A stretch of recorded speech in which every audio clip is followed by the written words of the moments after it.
three-time best libero from Iloilo na si Lara at ang best outside spiker from Cavite na si Rocky for round 2. Let's go!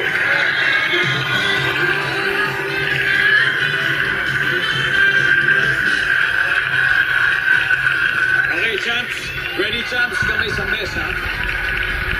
Top 6 answers are on the board. Sa kasal, na-shock ang lahat nang mag-joke ang pare na dati niyang crush daw. Sino?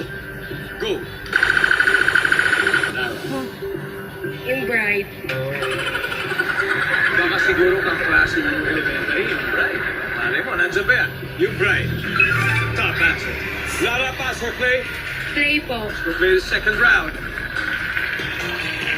Gia, sa kasal, na-shock ang lahat.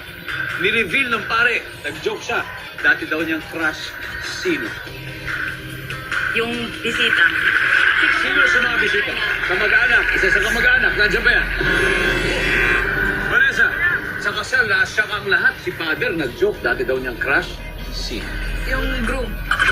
Yung group!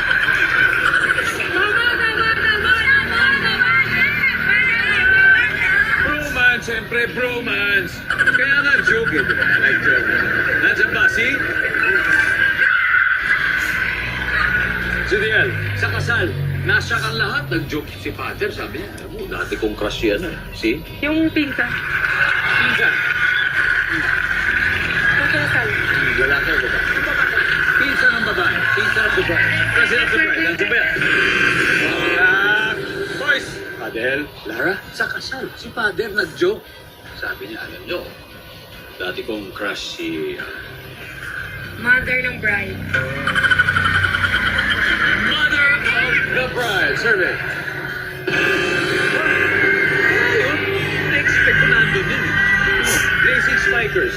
Martin, o sa kasal, nag-joke si father. Sabi, alam nyo, dati kong crush si, ano, lang.